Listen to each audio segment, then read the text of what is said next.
A slap in the courtroom, or the spark that ignites a revolution? When two racist police officers attack a meek black woman in the middle of a packed courtroom in Charleston, they think it's just another instance of reckless abuse of power. But what they don't know is, the woman is no ordinary witness. She is the judge, and just minutes later, everything they have concealed for decades will begin to crumble. This is a story of arrogance, hidden corruption, and a brand of justice that never whispers, but roars. Pay close attention, for what happens next will be so unbelievable you won't believe it until you see it with your own eyes. Outside the city courthouse, lawyers, judicial staff, and a few reporters are gathering, hurriedly preparing for what seems like just another routine trial. Little do they know, this will be the morning that changes the city's history forever. Inside courtroom 4, the atmosphere is unusually tense. Travis Boone, the white police officer known for his short, neat haircut, sharp features, and arrogant smirk, stands leaning against the prosecution's table, impatient. Beside him is the younger officer, Luke Hamilton, his subordinate, who follows Travis's orders like a shadow. "How much longer do we have to wait?" Travis snaps at the court clerk. He isn't used to waiting for anyone, especially in a city where his power is almost guaranteed. "Please be patient. Your Honor will be here shortly," the clerk responds softly, a nervous look on his face. Just then, the courtroom door opens. A middle-aged black woman walks in, standing tall, her silver-streaked hair neatly tied back, her face serene yet strong, her gaze unwavering. She wears a business suit but no judge's robe as is customary. Travis glances at her with disdain. To him, she's nothing more than an administrative worker, or maybe a lawyer's assistant. "Hey, you!" Travis barks, his voice brimming with arrogance and challenge. "Bring me the Jameson case files now." The woman stops, tilting her head slightly, her eyes narrowing as if assessing the nerve of the man who just spoke to her. She doesn't respond, merely walks toward a nearby table, picks up a file, and examines each page with a deliberate attention to detail. Her disregard stings Travis's pride. He strides toward her, his face reddening with anger. "Hey, I'm talking to you." When there's still no reply, Travis can't contain his rage. He raises his right hand and delivers a hard, violent slap. The sound rings out sharply, echoing through the room, making the entire courtroom shudder. Whispers immediately cease. The court clerk's mouth hangs open, reporters stop writing, other lawyers jump to their feet in shock, and Luke Hamilton, the younger officer, pales, sensing that something terrible is about to unfold. The woman stands still, her right cheek reddening from the slap, but her expression is unshaken. There is no sign of weakness, fear, or hesitation. Instead, she slowly turns her head, her gaze cutting through Travis's defiant face like a razor. "You should know your place if you want to keep your job," Travis sneers, though his tone falters as he begins to realize that something is terribly wrong. The woman doesn't respond. She calmly walks toward the judge's podium, each step resounding with cold, decisive authority, as if metal were striking marble. The room seems frozen, every eye fixed on her, holding its breath. Then she gently opens the small wooden door leading to the raised platform and deliberately dons the black robe of a judge. "Judge? Judge Carter?" the clerk whispers, trembling, hardly able to believe his eyes. Travis's heart skips a beat as he realizes the true identity of the woman he just struck. Luke Hamilton steps back, his face turning pale, as fear spreads across him. The room is dead silent, everyone holding their breath, eyes wide with astonishment and terror, all directed at the judge's bench. "Yes, I am Eleanor Carter," she speaks for the first time, her voice calm but commanding, each word clear and resonant, like the ringing of a bell in the absolute silence. "And I am the presiding judge of today's trial." Travis feels his legs weaken, cold sweat running down his temple. He had just slapped one of the most powerful judges, the first black woman in Charleston's history to sit on the bench, a living symbol of justice and strength. Eleanor slowly sits in the chair, her unwavering gaze locking onto Travis and Luke, the sound of the gavel striking the table echoing like a sentence for the two officers who had just lost everything in an instant. The trial has barely begun, but the great battle Eleanor Carter is about to wage against an entire system of power, corruption, and racism in Charleston has truly begun. One slap changed everything. No longer will fate lie in the hands of the strong, but now justice will decide. The gavel of Eleanor Carter had just struck, its echo lingering like a cold, stern reminder. But outside the courtroom window, Charleston woke up as if nothing had ever happened. The ancient oak trees cast their shadows down over the cobblestone streets. The Georgian-style houses stood elegantly beside the gentle Cooper River, an enchanting beauty yet full of deception. Charleston had long been known as one of the most beautiful cities in the South.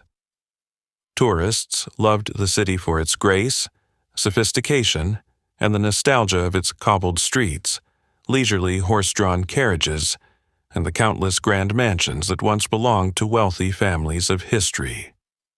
But those who had lived here for a long time knew well that behind the splendid and tranquil exterior was a harsh truth. A city that had never shaken off the ghost of racism and the inequalities that had deeply rooted through generations. From her seat of power, Eleanor had witnessed countless cases that exposed the darkest corners of Charleston. Police brutality covered up by networks of protection, young black men jailed on vague charges, or simply because they couldn't afford a lawyer. She had spent her youth as a public defender, fighting for the most vulnerable, and continued down that path as a prosecutor, using the power of the law to clean up the rot hidden beneath the city's majestic beauty. Eleanor Carter was a symbol of integrity, a woman with silver-streaked hair and a calm face like still water, but within her burned a fierce fire. She was born and raised in Charleston, enough to understand every alley and corner of the city, enough to feel the fleeting looks of prejudice when she entered places that were traditionally reserved for the wealthy white elite. Yet, Eleanor had never let those prejudices deter her. She had risen to the bench not just to judge, but to challenge the limits, to prove that justice knew no color or status. But the road had never been easy. From the very first day of her appointment, Eleanor knew that every step she took would be a quiet battle against a system that was reluctant to change, especially coming from a black woman. Today, in the courtroom, the slap from Travis Boone seemed to exemplify the hostility she had always faced. But it was that very arrogance from the officer that opened the opportunity Eleanor had been waiting for, a chance to expose the rot beneath Charleston's flawless facade. Across the room, Travis stood frozen, his palm still numb from the strike he had just delivered. At that moment, the confidence that had always surrounded him began to crack into pieces. Travis Boone was born into a long line of police officers in Charleston. He grew up with the belief that the law was made by those in power, and that as long as you stood on the right side, no one could touch you. To Travis, the truth was simply something that could be bent to his will, and justice was a privilege, not a right. He was certain that the power network surrounding him would always protect him, no matter how severe his mistakes. But today, all that belief collapsed in the wake of a seemingly simple slap, in front of Eleanor's calm, steel-like gaze. Luke Hamilton, the young officer, stood beside Travis, trembling. He was neither strong enough nor in a position to resist or defend himself. Luke was merely a small cog in the vast power system that Travis represented, but even he understood that a small cog could easily be crushed when the machine broke down. Travis glanced at Eleanor once more. This time, his gaze held no arrogance. Instead, it was filled with unease and a growing hatred, slowly transforming into fear. Eleanor remained seated, poised and unshaken, like a statue of authority and pride, showing no sign of wavering. It was that composure that chilled Travis, for he knew it came from absolute confidence and a deep understanding of the system he was desperately clinging to. "Mr. Travis Boone," Eleanor spoke, her voice soft yet brimming with power. "From this moment on, your actions are no longer a matter for the city police department. I hereby officially open an investigation into your assault on a sitting judge." Travis's heart suddenly raced, and he could almost hear the collapse of an entire power structure he had always believed would protect him to the end. Meanwhile, Eleanor locked her gaze on Travis without a hint of hesitation, for she knew that the greatest battle of her life had just begun. But now she was ready to expose everything that Charleston had hidden behind its two-faced beauty, a beauty that had lived too long in the shadows. Before that slap echoed like thunder on a clear day, Eleanor had sensed something unusual the moment she stepped into the courtroom that morning. It wasn't just the tension in the air, but the covert, probing stares, the quick glances that avoided hers whenever she turned toward them. After more than 30 years working within the Charleston justice system, Eleanor knew that her instincts were never wrong. When she entered the room, Eleanor had not yet donned her judge's robe. She wanted to take a few brief moments to review the case file. It was the case of a black teenager, Marcus Jameson, accused of vandalizing public property. A minor case, but Eleanor always believed that no case was too small when it involved a human life. However, that morning, Eleanor was not just preoccupied with Marcus. She could feel the pressure emanating from the corner of the room, where Travis Boone stood waiting impatiently.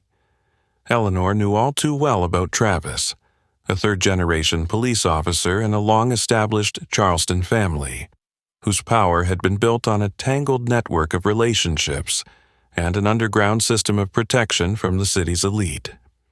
Over the years, Eleanor had heard and read countless reports about Travis Boone: abuse of power, excessive force when arresting suspects, and especially how he dealt with black cases, coldly and ruthlessly. But every time, the accusations were quickly swept away, brushed under the luxurious rugs of the city's government. Eleanor quietly moved toward the table to retrieve the case file. Just then, she heard Travis's voice, authoritative yet full of arrogance, call out behind her, "Hey, you. Bring me the Jameson case files now."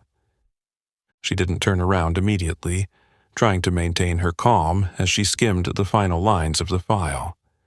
Eleanor understood that Travis was deliberately provoking her, but she had never allowed anyone to disturb her composure, especially not before a trial began. But Travis, with his excessive confidence and the protection of his power, could not tolerate being ignored by a black woman. He strode forward, his angry breath close to Eleanor's neck, and raised his voice again. "Hey, I'm talking to you." Eleanor remained silent, but her silence, firm and resolute, seemed to strike at the very pride of Travis. Losing patience and unable to maintain his facade, he instinctively resorted to using force and intimidation to assert dominance. With a swift, brutal swing of his hand, he struck Eleanor's right cheek. The sharp sound of the slap reverberated throughout the courtroom, and all other noise instantly stopped. Eyes turned toward them in shock and horror. In that moment, Eleanor felt the sting on her skin as if fire had been ignited, but she refused to react with fear or weakness. Travis stood frozen, still panting, his hand hanging in the air, as if he couldn't believe what he had just done. The young officer, Luke Hamilton, standing beside Travis, looked pale and stepped back in fear. He recognized something his superior hadn't. The slap had struck directly at the very system that protected them. Eleanor turned to face Travis, her gaze as cold as ice, slicing through his aggressive stance. Her eyes didn't contain fiery rage, but rather a stern, penetrating judgment. It was the gaze of someone who had spent a lifetime in pursuit of justice, who had fought countless battles and understood the price of every wrongful action. In the heavy silence that enveloped the room, Eleanor calmly walked toward the judge's bench. Each of her steps was slow, deliberate, like the ticking of a countdown clock, each step carrying the weight of a decision about to be made. Finally, Eleanor donned her black robe of authority, looking down at the courtroom with an air of calm but commanding power, speaking clearly. "I am Eleanor Carter, the presiding judge of today's trial." That simple sentence caused the courtroom to tremble with shock. Travis felt an icy chill run down his spine, fear for the first time clearly visible in his eyes. That slap wasn't just a personal mistake. It was a public declaration of defiance against the very justice system Eleanor represented. Eleanor fixed her gaze directly on Travis, her eyes holding a quiet promise, but one full of weight. She would not allow that slap to be swept away, would not let anyone stand above the law, no matter how powerful they were. Today's trial may have started unusually, but Eleanor knew, with that slap, the real battle for justice in Charleston had only just begun. The moment Eleanor donned her black robe and declared her identity, the entire room seemed to have the air sucked out of it. Travis Boone stood frozen in place, his heart pounding wildly, sweat starting to drip down from his temples. Just moments ago, he had been a ruler, accustomed to seeing others bow before his power. But now, right here in this courtroom, Travis realized he had made a fatal mistake, a mistake that no power could easily erase. Eleanor sat upright on the judge's bench, her expression stern, her gaze cold but calm, sweeping across the room, lingering just a little longer when it met Travis's eyes. The tense silence stretched on, so suffocating that every breath felt labored for those present. "Mr. Travis Boone," Eleanor spoke, her voice clear and sharp, each word ringing in the minds of everyone present like the toll of a bell. "As the presiding judge of today's trial, I declare that you have committed an act of violence against a sitting judge. I am hereby officially ordering a criminal investigation into your actions, effective immediately." Eleanor's cutting, decisive tone stunned everyone in the room. Lawyers, the clerk, the officers standing behind, all stood frozen, not daring to move. Luke Hamilton, Travis's young colleague, was pale, his eyes frantically darting around, searching for some miracle. But all he found were averted gazes and the oppressive silence. Travis instinctively took a step forward, about to speak in his defense, but the stern, unwavering look in Eleanor's eyes stopped him in his tracks. "Your Honor, I didn't know you were—" "You not knowing who I am is irrelevant," Eleanor cut him off, her words as sharp as a blade. "What matters is that you just assaulted a judicial officer right here in this courtroom. And that action not only targets me, but it's an attack on the very justice system you swore to uphold." Travis swallowed hard, the reality of the situation beginning to sink in. For the first time in his life, he felt completely powerless. All the power, connections, and protections he had always relied on now seemed distant and useless. He glanced around the room, desperately searching for a familiar face that might step forward to protect him. But today, no one dared to stand up for Travis. Everyone knew that Eleanor Carter was someone who couldn't be intimidated or compromised. "Please, Your Honor, allow me to speak." Travis tried again, his voice trembling, the arrogance he once wore now reduced to a shadow of the past. "I won't stop you from speaking," Eleanor replied calmly, "but you should remember everything you say from this moment forward will be included in the criminal investigation record."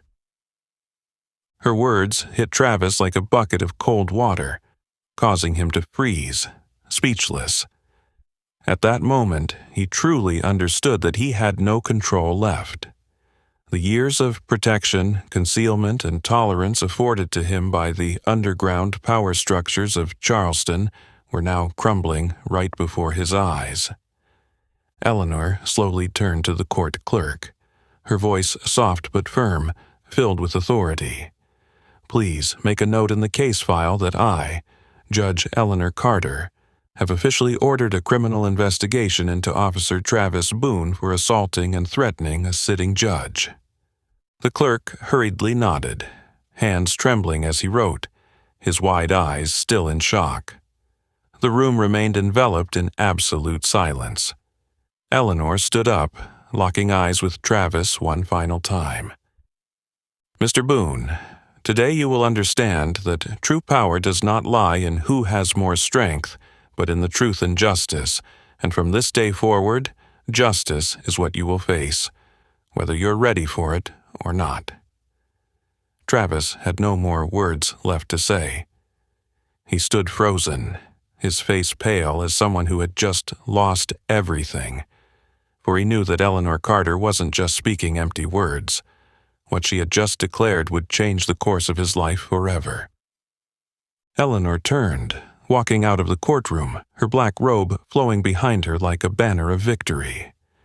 Travis stood there, alone and powerless, watching the woman he had so carelessly disregarded just minutes ago, now a towering symbol of justice. Today, Travis Boone had lost everything. But for Eleanor Carter, the battle for justice had only just begun. As soon as Eleanor left the courtroom, her trusted assistant, Carter Lang, was waiting outside. Carter, a seasoned former police officer with a tall, imposing frame and calm eyes, had an unshakable loyalty to Eleanor behind his quiet demeanor. Looking at Eleanor's resolute expression, Carter understood that this fight was not just about Travis Boone. It was much larger, and he was ready to stand by her side until the end. "Carter, I want all the files on Travis Boone delivered to my office immediately," Eleanor ordered softly but clearly as they walked down the vast hallway of the courthouse. Carter nodded quickly without hesitation. That evening, Eleanor's office remained lit through the night. The files on Travis Boone were stacked high on her desk, each page containing dark secrets he had worked hard to hide. Eleanor carefully flipped through each document while Carter stood by, diligently taking notes. "I can't believe this," Carter sighed, looking up at Eleanor with a barely contained anger. At least 7 cases involving police violence were either dropped or altered suspiciously, and Boone was directly involved in all of them. Eleanor frowned, her gaze fixed on an important detail. Who signed off on the dismissal of these cases?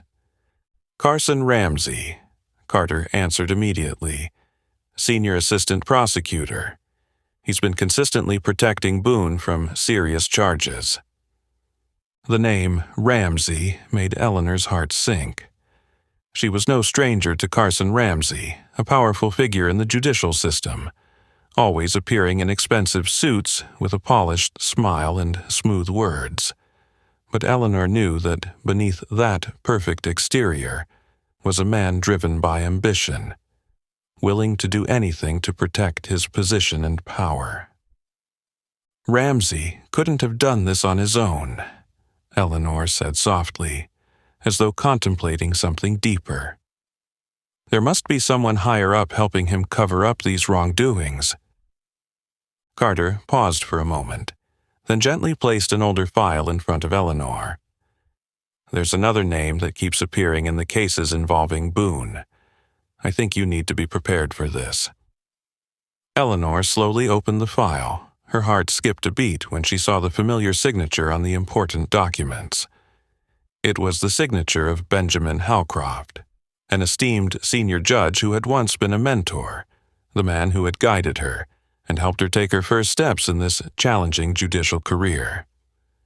"Ben Howcroft," Eleanor whispered, her voice trembling for the first time since the case began. A man she had respected and trusted, a symbol of fairness and integrity in Charleston, now implicated in these scandalous and corrupt cases. "Yes," Carter confirmed, his eyes briefly showing a trace of sorrow, knowing how much this would hurt Eleanor. It seems Judge Howcroft was the one who signed off on dropping the most serious charges against Travis. Eleanor fell silent for a moment, a mixture of pain, disappointment, and anger welling up inside her. Benjamin Howcroft had once been the role model she looked up to, a dedicated, sharp judge who had taught her about courage and justice.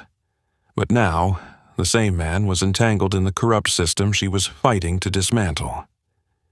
"He once told me that justice should never be compromised," Eleanor murmured, almost to herself, more than to Carter, and now he's the one who has betrayed that promise. Carter moved closer to Eleanor, his voice firm and warm. "You're not alone in this fight. If this system is rotten from the inside, we'll tear it apart, no matter who's behind it." Eleanor looked up at Carter, a fleeting look of gratitude in her eyes. Her resolve returned stronger than ever. She slammed the file onto the desk, her voice returning to its familiar, sharp decisiveness. "Carter, we're not just investigating Travis Boone anymore. I want all the files related to Carson Ramsey, Benjamin Howcroft, and anyone who helped them cover up their wrongdoings to be brought to light and clarified. No exceptions, no compromises." Carter nodded resolutely, fully aware that this was no mere investigation. It was a life-or-death battle to reclaim the soul and justice of Charleston. At that moment, Eleanor Carter was no longer just a judge sitting on the bench. She had become the center of a storm that was beginning to form, ready to expose all the rotten truths that had been corroding the judicial system she had dedicated her life to protect and preserve. When Eleanor decided to expose the corruption within the Charleston justice system, she knew she was sparking an inevitable battle. But there were things she hadn't anticipated. The fact that her enemies were willing to cross every ethical boundary, targeting her greatest vulnerability, her family. One Monday morning, as the soft Charleston sunlight filtered through her office window, Eleanor sat at her desk, carefully reviewing case files from past trials.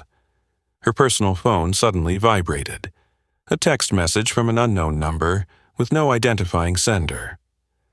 Eleanor calmly opened the message, but her heart instantly stopped as she read the cold, menacing words.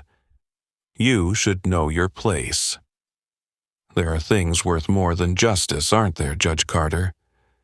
Attached to the message was a blurry photo, but clear enough for her to immediately recognize the person in it. Her only grandson, 13-year-old Jacob, carefree as he biked down the familiar road from school to their home in Mount Pleasant. Jacob had no idea he was being secretly followed and photographed. Eleanor's hand trembled slightly, not out of fear for herself, but because of the unease and anger that gripped her at the thought that her family had become a target. Her enemies wanted her to feel that their power could reach anyone she loved the most. It was a chilling warning, meant to force her to abandon the fight she was so determined to continue. But Eleanor Carter was not one to easily be subdued.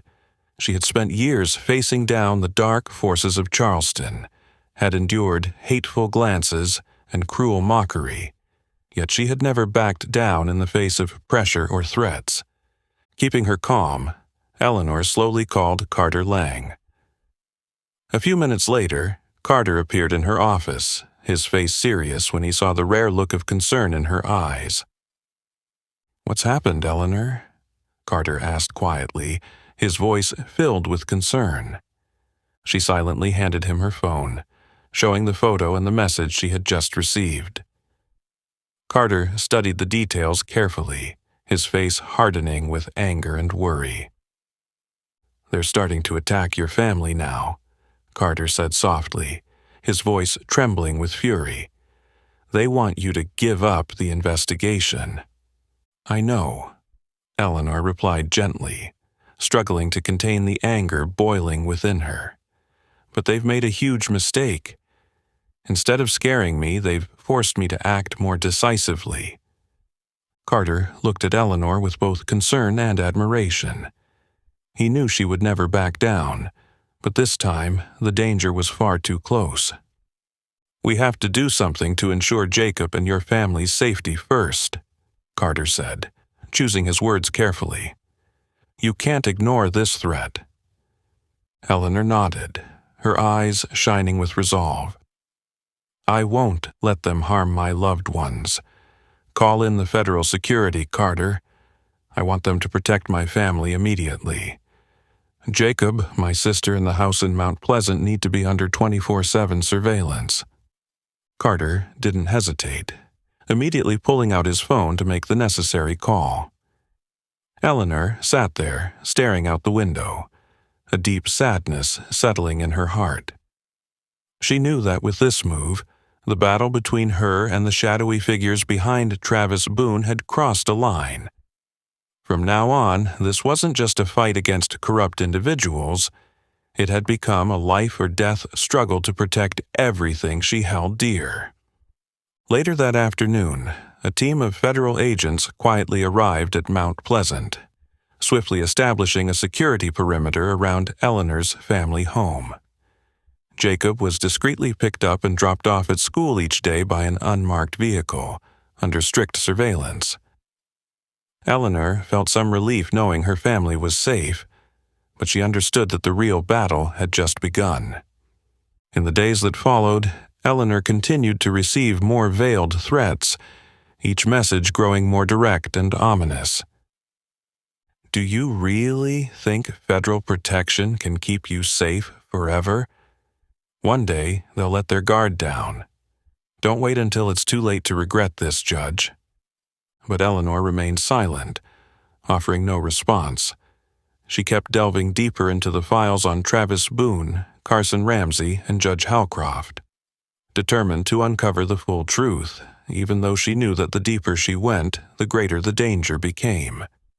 Her latest discoveries revealed that not only Ramsey and Halcroft, but also greater political forces in Charleston had been secretly shielding Travis Boone for years. Eleanor understood that behind the city's seemingly transparent relationships lay a dark web of power, a demonic alliance, willing to do whatever it took to protect their own interests. She wondered, was Travis Boone really just a small cog in a much larger system? How many more terrifying secrets were hidden by those pulling the strings behind the scenes? Eleanor knew she was facing an uneven battle, but it was one she could not escape. She looked down at the photo of Jacob on her desk, the boy, carefree with a bright smile. That was all the reason she needed to keep fighting. Eleanor clenched her fist, silently promising herself she would never let fear defeat justice. Charleston was overdue for change, and if this battle needed someone brave enough to step up, no matter the danger, Eleanor was ready to be that person. At that moment, she was no longer just a judge. She had become a symbol of truth and hope, determined to unearth the darkness that had shrouded Charleston for too long. The threats targeting Eleanor's family were just the first sign of a more intense battle to come. Just days after she increased security for her grandson Jacob, the shadowy power network behind Travis Boone revealed itself, launching a full-scale campaign of retaliation aimed at destroying the reputation and credibility Eleanor had built over 3 decades. One morning, Eleanor walked into her office and immediately sensed something unusual in the looks of the courthouse staff.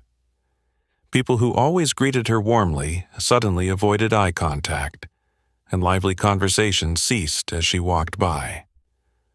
Eleanor immediately felt that something was wrong, and that feeling was quickly confirmed when Carter rushed into her office, his face more serious than she had ever seen. "Eleanor, you need to see this right now," Carter said, placing a tablet in front of her. On the screen were a series of newly published articles, with sensational and malicious headlines. Judge Eleanor Carter, shocking private life secrets revealed. Insider source, Eleanor Carter favors black suspects due to political motives. The words seemed like daggers piercing straight into Eleanor's honor and dignity. She quickly skimmed through the articles, each sentence carefully crafted to plant doubt and animosity in the public's mind. Baseless stories about her receiving money from civil rights organizations, claims of her abusing her power to free dangerous black criminals, and even insinuations about her personal past were ruthlessly exploited, despite being entirely fabricated. Eleanor set the tablet down, her hand trembling, not from anger but from a deep sadness. She had always known that when she fought against the old power structures, retaliation would come sooner or later. But she hadn't expected her enemies to attack her honor so ruthlessly and maliciously. Carter looked at Eleanor with deep concern. "They've planned this very carefully, Eleanor. It's no coincidence that all the media outlets are simultaneously spreading these lies." Eleanor nodded slowly. "Someone powerful is definitely behind this, orchestrating this campaign. They want to bring me down before I can take my next step." Carter furrowed his brow. "But you're not going to fall for it so easily." Eleanor gave a faint smile, her eyes igniting with familiar resolve. "They've made a mistake thinking I'll surrender to public pressure. I won't let them get what they want." While Eleanor and Carter worked to defend against the smear campaign elsewhere in Charleston, Travis Boone was also facing intense pressure. Travis, now a wounded beast, isolated and facing the very real threat of imprisonment, knew that Eleanor was not someone who could be easily subdued. But a call from an anonymous number had changed everything. "Travis," a cold voice spoke on the other end. "You know the kind of damage you've caused, right?" Travis gripped the phone, his throat dry. "I know, but there's nothing more I can do. Carter has taken the case to the feds." The voice on the other end responded with calm authority. "You still have a chance to fix this. Eleanor Carter is becoming a major problem for all of us. We need you to act stronger." A warning powerful enough to make her understand that she can't win this fight. Travis fell silent, his breath quickening. He understood the implications behind the order. This wasn't just a slap like last time. This time, he would have to do something far more serious, something that could push Eleanor to the brink. "What if I don't?" Travis probed.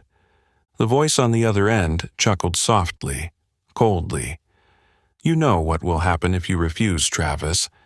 We've protected you all this time, but there are limits to every protection.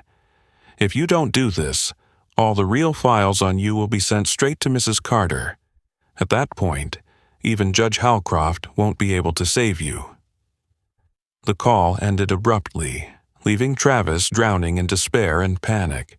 He realized now that he was trapped between an even more terrifying force than Eleanor Carter, those operating in the shadows, with unseen power, willing to crush anyone to protect their interests. Travis put the phone down, staring blankly into space, his mind torn.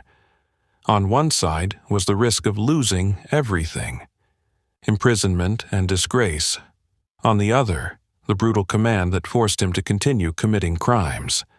He suddenly understood that he was just a pawn in the vast, ruthless power game of Charleston. But now, Travis had no other choice. He opened the drawer of his desk and pulled out a handgun that had been secretly kept for a long time. He knew that what he was about to do would mark a point of no return, a warning strong enough, harsh enough to make Eleanor stop, or at least hesitate. Outside the window, darkness began to fall over Charleston, as if to shield the dark plan Travis was now set to execute.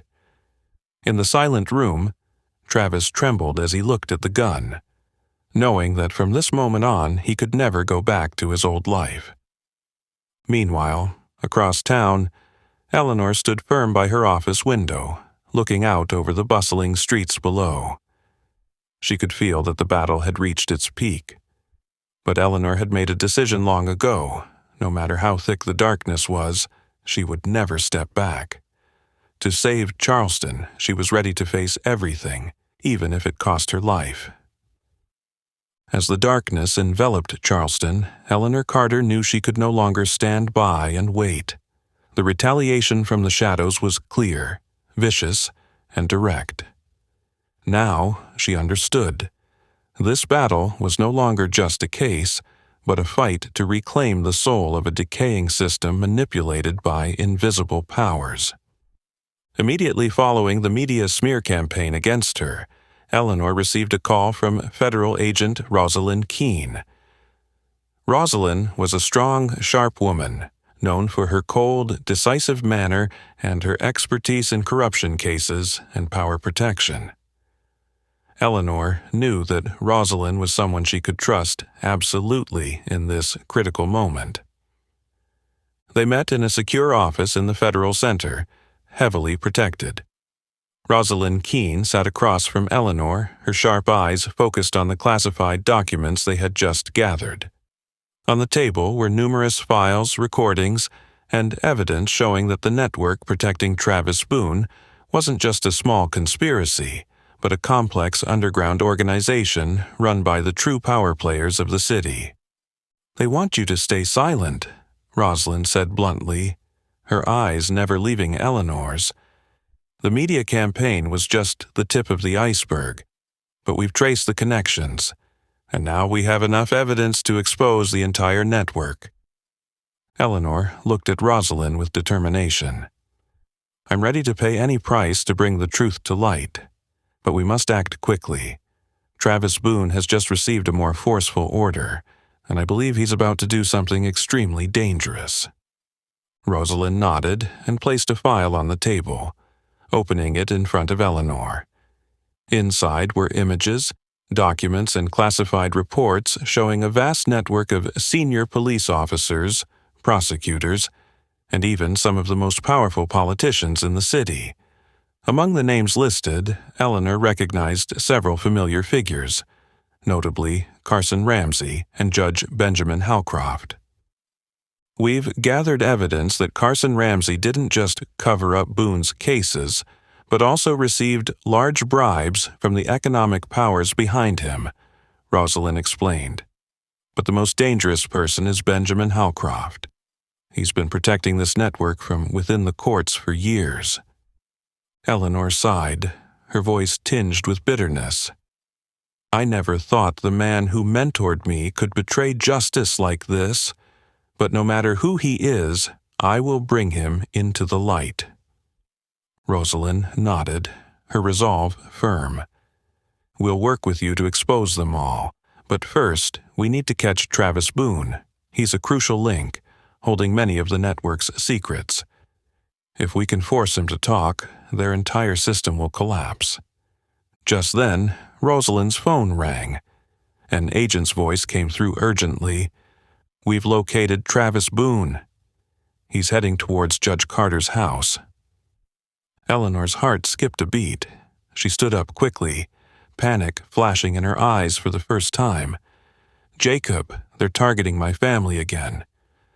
"No, don't worry," Rosalind quickly reassured her, giving orders into the phone. "Seal off all the roads around Carter's house. Don't let him get any closer." Immediately, a network of federal security was activated. Agents swiftly deployed, surrounding the area around the house in Mount Pleasant. Meanwhile, Eleanor and Rosalind rushed to the scene, Eleanor's heart pounding as she silently prayed for the safety of her loved ones. At that same moment, Travis Boone was getting closer to the house. He drove slowly down familiar streets, his mind conflicted. He knew that today's actions would trap him in a dead end. But the voice of the shadowy figure echoed in his mind, unrelenting. Either Eleanor Carter stops, or you'll be crushed. As Travis stopped his car to observe, he immediately sensed something was wrong. Unfamiliar vehicles lined the streets, strange faces silently watching his every move. Travis panicked, realizing he had been made. He frantically started the engine, attempting to flee, but it was too late. In an instant, dozens of federal agents appeared from all directions, guns drawn, surrounding Travis from every side. Rosalind Keene was the first to step forward, her cold, commanding gaze locking onto him as she spoke into a loudspeaker. "Travis Boone, you are surrounded. Surrender immediately. Don't make this worse." Travis gripped the steering wheel, his breath coming in quick gasps. He knew there was no escape. His trembling hands slowly raised, and he stepped out of the car, facing the guns aimed directly at him. As Eleanor and Rosalind approached, Travis's eyes met Eleanor's. For the first time, she saw true desperation in his eyes. No longer the arrogance, only fear and defeat. "You've won, Eleanor," Travis whispered, his voice thick with emotion. "This isn't my victory," Eleanor replied, her voice stern but tinged with pity. "This is the victory of justice, Travis, and this is just the beginning." Travis fell silent, lowering his head as the agents led him away in handcuffs. Eleanor watched his retreating figure, knowing that the real battle against this dark network was only beginning. But from this moment on, she was no longer alone.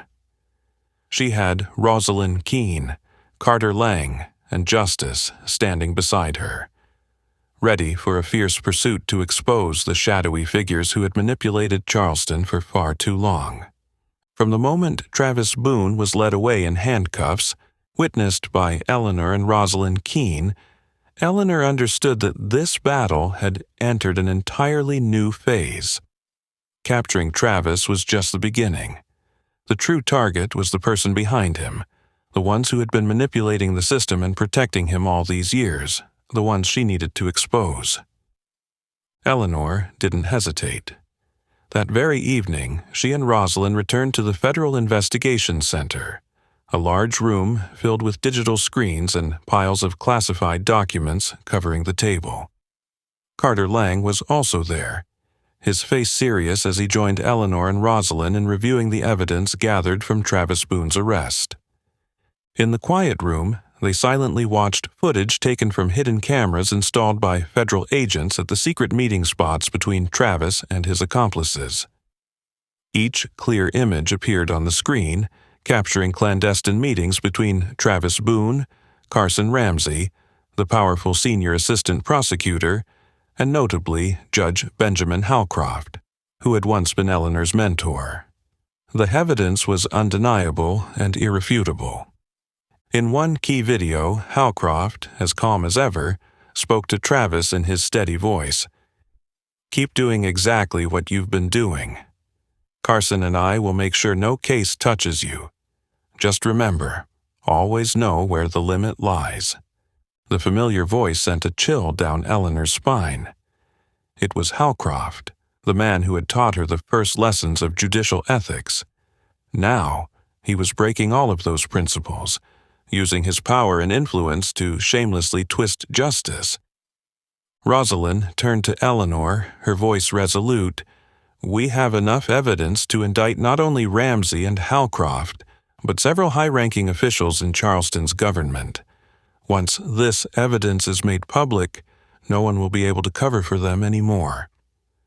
Eleanor gazed at the screen, where the faces of the powerful men and women appeared, smiling, confident they were beyond the reach of the law. "It's time to end this, Rosalind. Release all the evidence.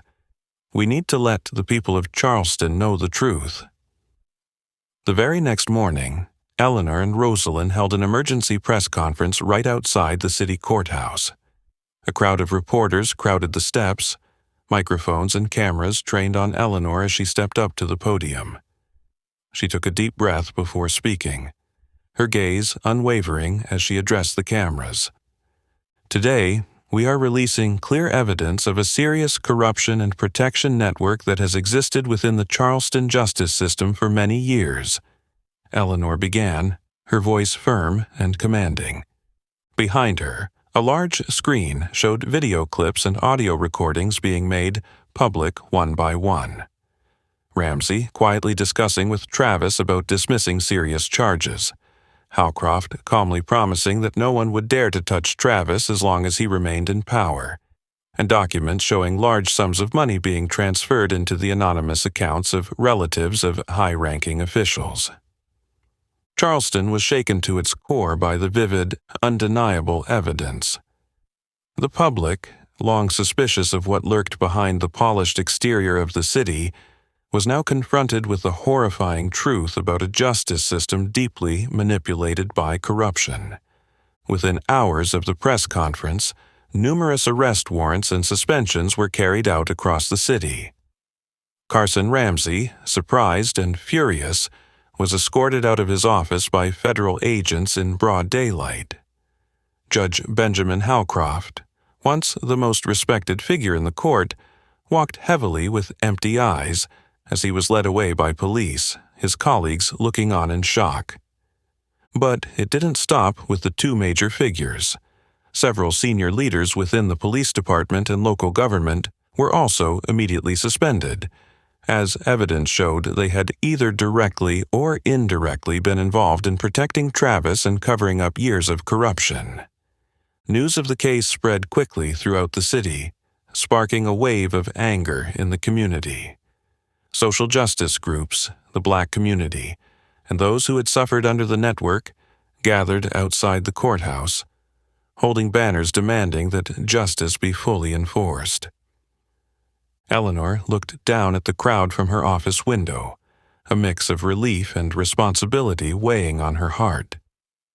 She knew that exposing this power network was just the beginning of a long and difficult journey ahead. She would have to face fierce opposition from the remaining forces, those willing to do whatever it took to protect their privileges and interests. But now, Eleanor was no longer alone. By her side was Rosalind Keene, Carter Lang, the federal security team, and the people of Charleston. Those who were waking up, ready to stand with her to fight against injustice and corruption. "The battle's not over," Eleanor said softly to Rosalind as they stood together, watching police cars pull away from the courthouse. "But at least, from today on, they will know that no one can stand above justice forever." Rosalind nodded, her gaze sharp but full of hope. "And we'll keep fighting, Eleanor, until this city is truly restored to justice." The two women stood there, looking down at Charleston, where the greatest earthquake in its modern history had just occurred. The battle to reclaim the soul of this city had truly begun, and Eleanor Carter would not stop until every truth was exposed and every shadow erased from Charleston forever. The moment the police cars disappeared from view, Eleanor felt her phone gently vibrating in her jacket pocket. On the screen, a familiar name appeared, but this time it made her heart tighten. Benjamin Howcroft. The once respected mentor was now one of the key links in the corrupt power network that Eleanor had been methodically exposing. Eleanor hesitated for a brief moment but then answered the call.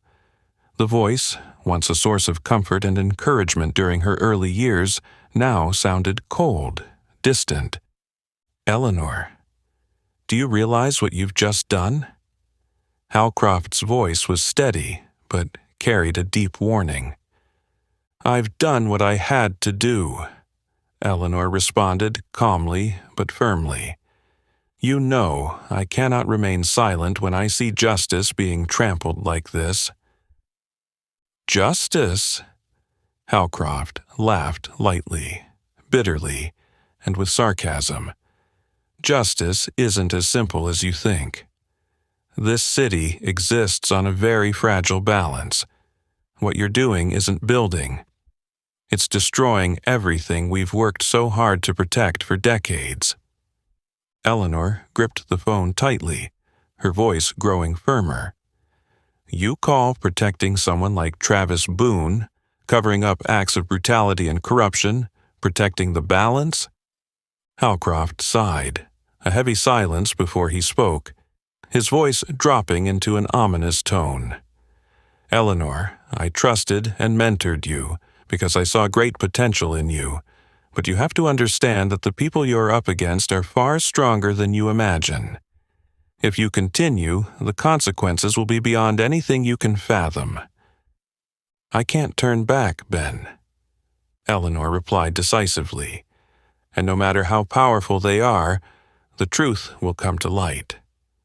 Halcroft chuckled softly again, his voice full of bitterness and regret. You're so naive, Eleanor. The truth might save you, but sometimes it can also kill you. Don't make me watch you regret your decision today. The call ended abruptly, leaving Eleanor in chilling silence and deep turmoil.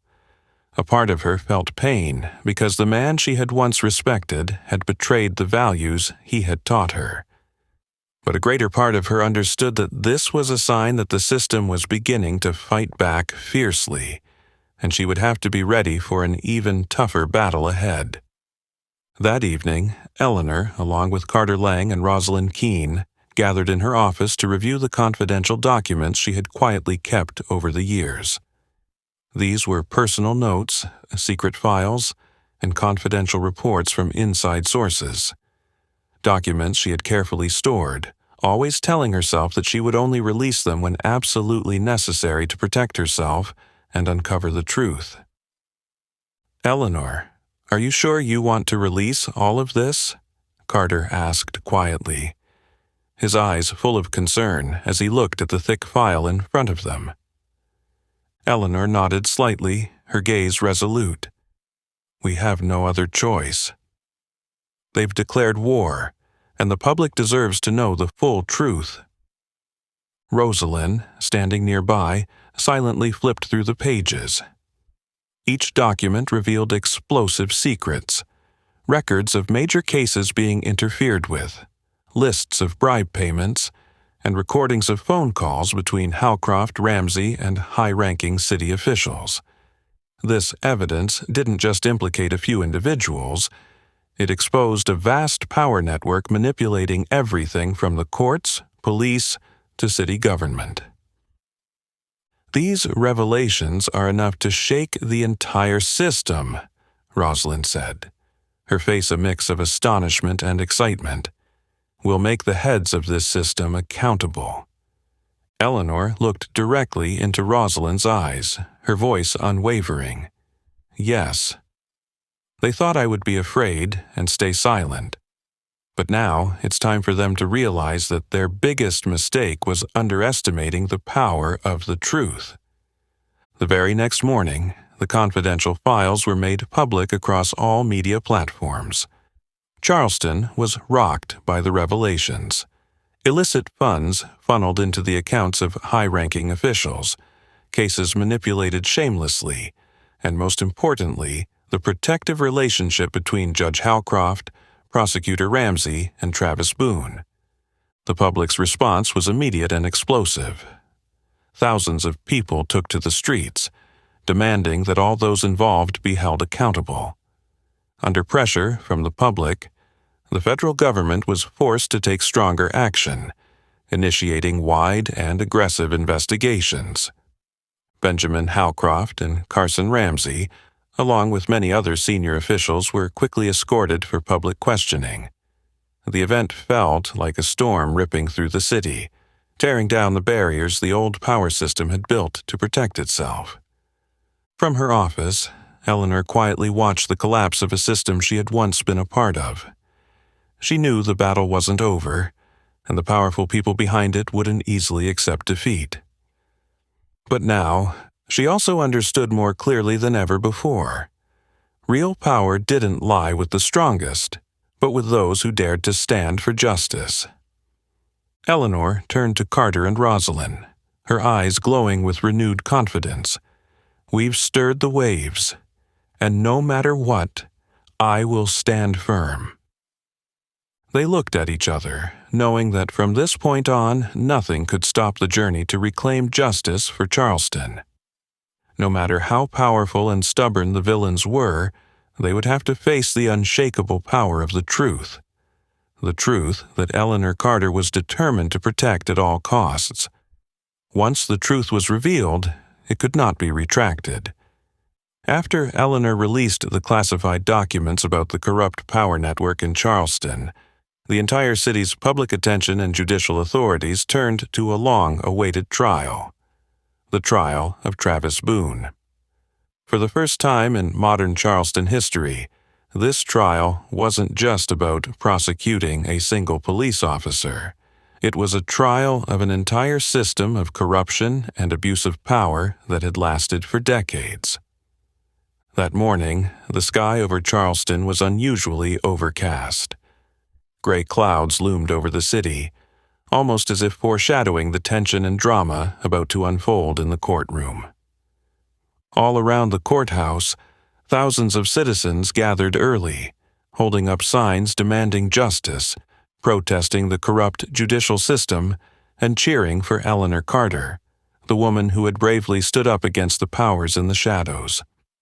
As Eleanor appeared at the courthouse doors, she was not wearing her usual judge's robe, but instead a simple yet dignified suit. Her eyes were filled with resolve and calm. Her appearance immediately drew special attention. Media cameras flashed toward her, as they understood well that today she was not just an ordinary witness. She was a symbol of resistance, a symbol of justice and courage standing up against injustice. Inside the courtroom, the atmosphere was taut as a violin string. This time, the judge's seat was occupied by a newly appointed federal judge, someone from outside the city to ensure absolute impartiality. Travis Boone sat at the defendant's table, his face pale, stiff with tension. His eyes avoided direct contact, his hands trembling beneath the table, struggling to suppress the rising fear within him. The trial began swiftly, with each charge being read out in chilling detail. Assaulting a judge, abuse of power, witness intimidation, colluding with high-ranking officials to cover up criminal acts. Travis listened to each accusation, his face growing paler, but he still tried to maintain a calm exterior. When Eleanor stepped up to the witness stand, the entire courtroom fell into complete silence. Every eye was fixed on her. The woman who had once held the highest seat on the bench, now in a completely different position. She stood tall, her voice strong and clear, as she recounted the details of the fateful slap, the threats her family had faced, and the pressures and dangers she had endured throughout her fight. Travis's defense attorney tried to attack Eleanor, questioning her motivations for revealing the classified documents. Eleanor responded calmly, her eyes shining with confidence and determination. "My only motive is to protect justice and the truth. The city of Charleston has suffered under the shadow of corruption and injustice for too long. I cannot remain silent while innocent people are trampled by those who are supposed to protect them." Her decisive and convincing response left the courtroom in silence. The jurors looked at her with admiration and trust.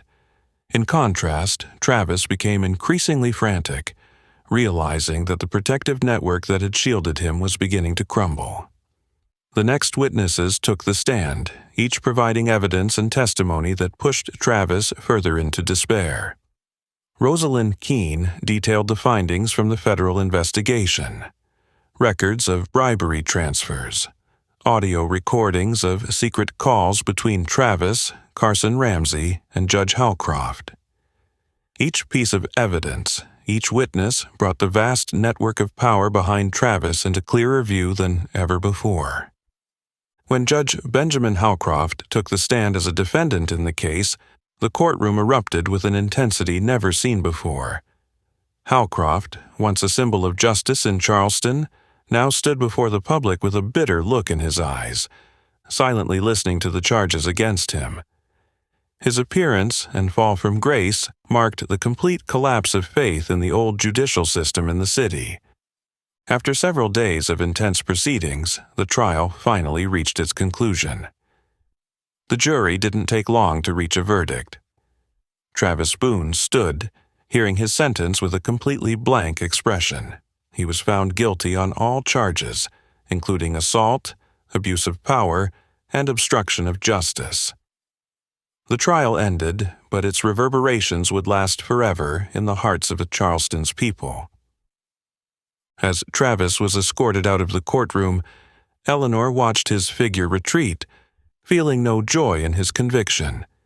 She knew that what mattered more than Travis's verdict was the beginning of the collapse of the entire protective network and corruption behind him, a collapse that could not be saved.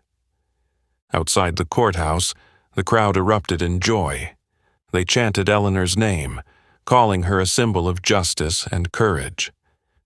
But Eleanor understood that this was only the first step in a long and difficult journey ahead. Looking out at the hopeful faces directed toward her, Eleanor silently promised herself that she would never stop. For she was not only fighting for herself, she was fighting for justice, for conscience, and for the soul of Charleston. The historic trial did not only mark the end of Travis Boone's infamous life and career, but also created a massive shockwave within the Charleston judicial system and across the state of South Carolina. As the vehicle escorting Travis disappeared from Eleanor's view, she knew well that this was not the end, but rather the beginning of an unprecedented wave of reform. The very next day, under the soft golden dawn of Charleston, Eleanor walked into her office with a heavy heart, yet filled with hope. On her desk were piles of files, old cases related to Travis Boone, now being reinvestigated under the intense pressure of public opinion and the determined actions of the federal government. Carter Lang and Rosalind Keene quickly joined the efforts, working tirelessly to review every small detail of each old case. They uncovered a terrifying reality. Numerous wrongful convictions, unjust arrests, and harsh sentences aimed at the black community in Charleston, many of which had direct involvement from Travis Boone and the high-ranking officials who had protected him for years. Under strong public and media pressure, the governor of South Carolina was forced to announce the creation of a special investigation committee to cleanse the state's judicial system. Not only Charleston, but all cases showing signs of foul play were now being required to be reinvestigated in a fair and transparent manner. The press kept reporting new shocking discoveries daily. The public, once trusting of the judicial system as a symbol of justice, now faced the ugly truth: a network of corruption, racism, and injustice that had thrived under the surface for years. Numerous high-profile cases were re-examined, from young men wrongly imprisoned for vague accusations to retaliatory arrests carried out by Travis Boone. Each trial revealed more shocking evidence, exposing the blatant manipulation of justice by the old power system. At the same time, in deep investigations, many powerful figures who had once stood behind Travis were also brought to light. Carson Ramsey, the once powerful assistant prosecutor, had no way to escape after Travis's trial. Secret bank accounts and large bribe payments were uncovered, forcing Ramsey to bow his head and admit his crimes in court. Benjamin Howcroft, Eleanor's former mentor, had to resign in disgrace, marking an unprecedented collapse in the state's judicial history. But the public's anger grew even stronger when they discovered that the corruption network wasn't just limited to Charleston. It stretched throughout South Carolina, infiltrating the highest levels of the state government. Figures once considered untouchable now faced strict investigations and serious charges. Eleanor stood at the center of this powerful wave of reform, deeply moved. She had spent her entire life fighting for justice, but never imagined that her solitary act would ignite such a huge wave of change. However, she also understood that this cleansing process would not be easy. The people who held power in the shadows would not accept defeat quietly. One late afternoon, as Eleanor wrapped up a long day of work, she found an anonymous letter placed on her desk. The letter was short, just a few lines, but full of threats. "The justice you seek will come at a price. Be careful with your next steps." Eleanor frowned slightly, her heart heavy with thought. The letter was a reminder that this battle was far from over. But she also knew she was not alone. Charleston, the entire city, stood behind her, ready to protect her and accompany her in the fight to reclaim truth and justice. Carter entered her office shortly afterward, noticing the troubled look in Eleanor's eyes. He glanced at the letter in her hand and immediately understood the situation. "Don't worry too much," Carter said gently. "This is just their last-ditch effort. The old system is crumbling, and they have nothing left but threats."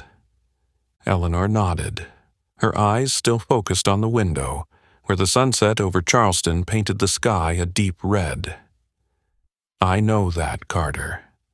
But now is the time we need to be stronger than ever. We have to ensure that justice is not only restored today, but protected forever." The wave of reform continued to spread across South Carolina in the following weeks. Each trial, each case being reinvestigated, only strengthened the public's trust in a fairer, cleaner future. Eleanor became a symbol of new hope, an ideal figure for the younger generation to follow in the fight against injustice and racism. But she knew well that the reverberations from this historic trial would not stop in the present. It would echo for many years to come, a profound reminder that no system could last forever if it was built on injustice and lies. Eleanor looked up at the sky, now turning a deep violet over Charleston. Her battle wasn't over, but she was ready to continue. She knew that from this moment on, every step she took would have the entire city standing behind her. Together, they would write a new chapter in history, a chapter of justice and truth. The reverberations of the wave of reform continued to spread throughout Charleston and the entire state of South Carolina, but Eleanor knew that the time had come for her to make the most important decision of her life. The threatening letters, the cryptic messages, still appeared from time to time, serving as bitter reminders that the old system had not been entirely eradicated. However, it was not these threats that made her ponder, but something much deeper. One October morning, in her familiar office, Eleanor sat by the window looking out at the long street, slowly waking up. Carter Lang entered the room, holding a stack of newspapers, and gently placed them before her. On the front page was an image of Eleanor with a large, inspiring headline, "The Woman Who Changed Charleston, a New Symbol of Justice." But Eleanor didn't smile. Her gaze was momentarily troubled as she looked at the praises written about her.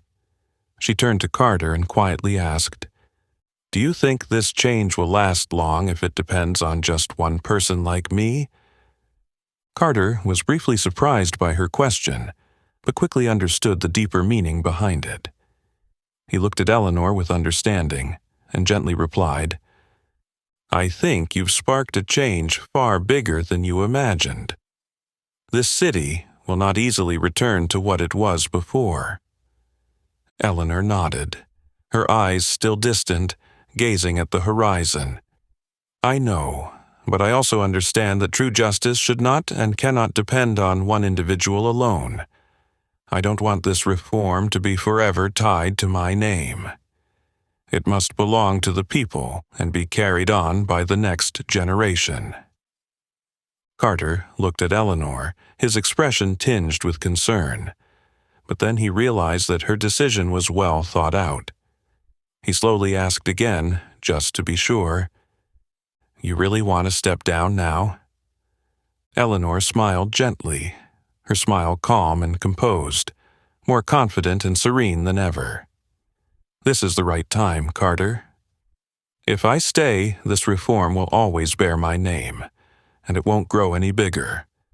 I want something longer lasting, an in-depth change that can stand on its own and spread forever." Carter fell silent, looking at Eleanor with even deeper respect.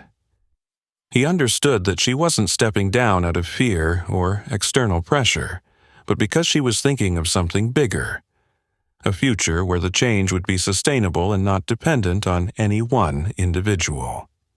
The very next day, Eleanor held a press conference on the steps of the city courthouse, where she had once declared war against the injustice and rot within the judicial system. This time, she stood before the public with calm yet resolute eyes, clearly announcing, "I have decided to officially resign as a judge and step down from my current position.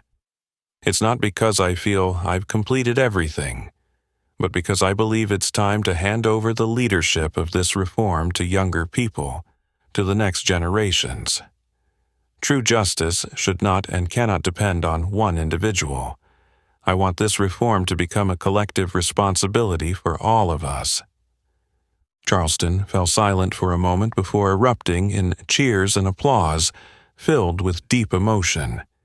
They cheered not only for her, but also because they understood the greater message Eleanor was sending. She looked down at the crowd, seeing the faces of young people filled with enthusiasm, eyes sparkling with new hope. Among them, she saw Jacob, her grandson, looking up at her with boundless pride. Eleanor smiled faintly, her heart lighter than ever. However, not everyone agreed with her decision. After the press conference, Rosalind Keene met with Eleanor privately, her eyes full of concern and worry. "Eleanor, the city still needs you. I'm afraid that if you leave too soon, the old system will take advantage of this and recover." Eleanor gently placed her hand on Rosalind's shoulder, her voice soft yet firm. "Rosalind, this city doesn't need a lone hero. It needs a community strong enough to carry on and protect the change, and I believe we've sparked that." Rosalind looked at Eleanor, understanding that she had thought this through carefully and wouldn't change her decision. She smiled softly, nodding respectfully. "I understand. You've given us a strong foundation, and now it's our responsibility to build on it." Eleanor felt a sense of relief, as if she had just lifted a great burden. She knew her decision was the right one. A decision not just for herself, but for the future of Charleston. In the following days, the city saw continuous meetings, conferences, and movements to ensure that the reforms wouldn't stop when Eleanor left. Young people, young lawyers, and even honest public servants began to step up, more determined than ever to preserve and expand what Eleanor had started. On her last day in the office, Eleanor stood one final time, gazing at the familiar room. A sense of peace filled her heart. She had done what needed to be done, and now the new generation was ready to carry on the journey. Before leaving, Eleanor turned to look back one last time, smiling gently. She knew that this decision wasn't the end, but the beginning of something much bigger. Charleston was no longer just a city. It was a community, a movement, a promise that would live on forever, that justice would always be protected and spread, not by one individual, but by the strength and belief of all people. When the courtroom door closed behind Eleanor for the last time, she didn't feel regret or anxiety. Instead, a profound sense of peace, never felt before, spread across her mind. Gentle and soothing, like the November winds blowing through the rows of fiery red maple trees on her way home.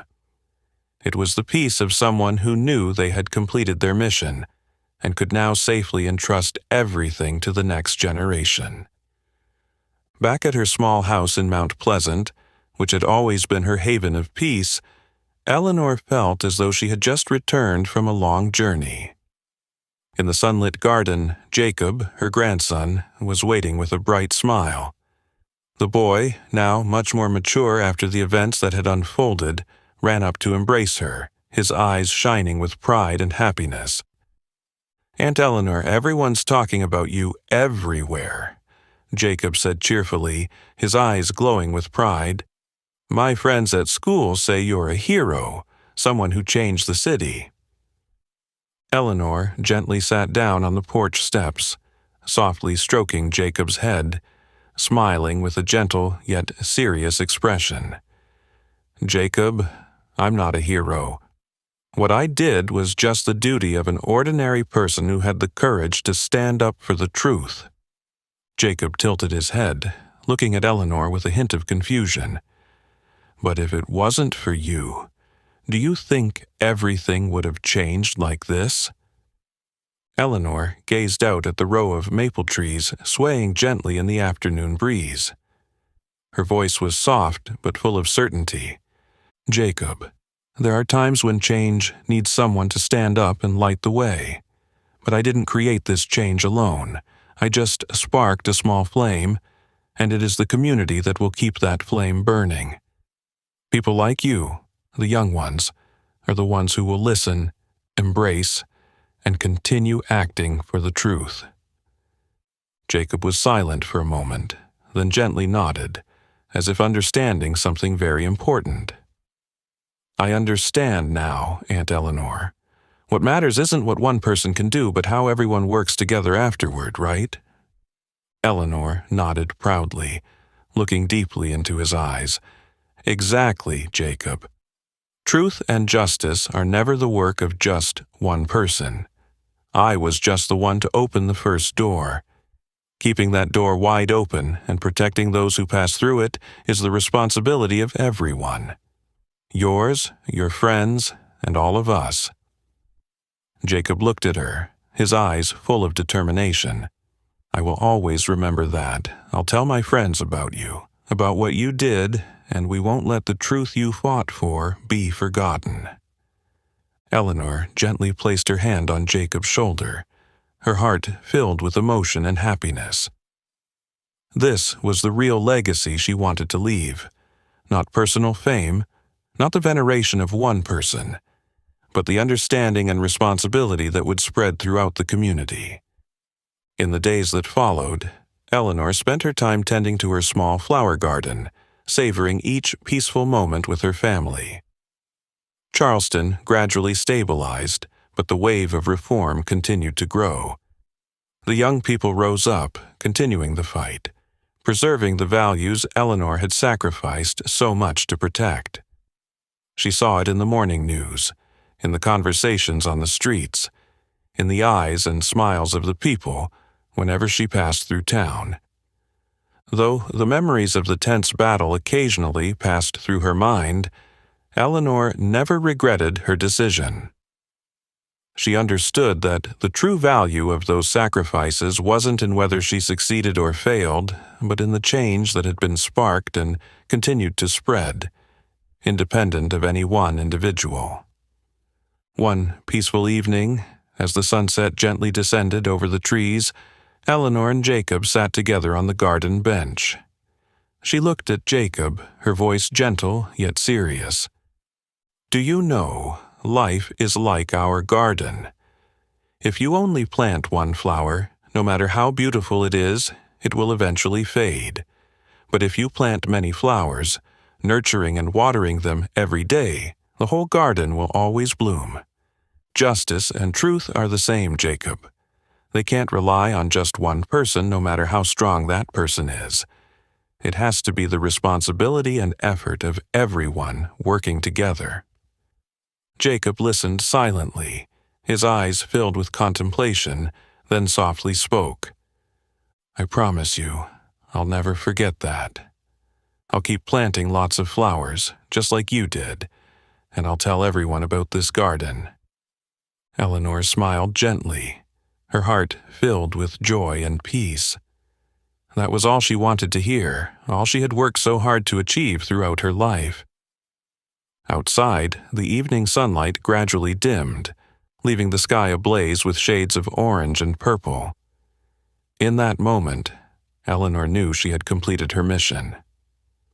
The legacy she left behind wasn't one of fame or power, but of truth, courage, and faith in the ability of each person, no matter how small, to change the world.